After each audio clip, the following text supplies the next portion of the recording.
जय सद्गुरू friends, Priyanka recipe healthy या चॅनलवर तुमचं मनापासून स्वागत। आज आहे होळी। होळीसाठी आपण अशा पद्धतीने स्वयंपाक केलेला आहे। तर भात घातलेला आहे, अशा पद्धतीची कटाची आमटी आलेली आहे, तर्रीदार अशी रसरसीत आणि एकदम तिखट।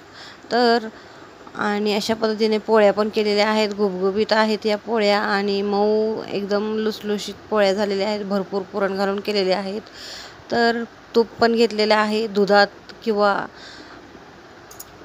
गुळवण्यामध्ये आपण हे तूप घालून खाणार आहोत पोळीबरोबर। तर पापड्या पण केलेल्या आहेत, या खाली बघू शकता तुम्ही, कुरवड्या पण तळून घेतलेल्या आहेत। होळीचा स्वयंपाक आपला एकदम मजेशीर आणि खूपच भन्नाट झालेला आहे। तर हॅपी होली सगळ्यांना। आणि बघू शकता तुम्ही, अशा पद्धतीने आपण कुरवड्या तळून घेतलेल्या आहेत, भजे घेतलेले आहेत करून आपण, आणि याबरोबरच आपल्याला आळूच्या पानाच्या वड्या पण करून घेतलेल्या आहेत।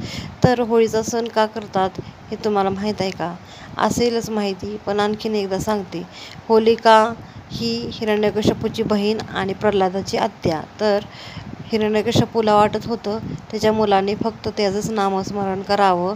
राक्षसी कुळात असल्यामुळे त्याला देवाचं नाव घेतल्यावरती खूप राग येत होता, आणि हिरण्यकश्यपूने प्रल्हादसारखाच देवाचं नाव घेत होता, नारायणाचं नामस्मरण करत होता।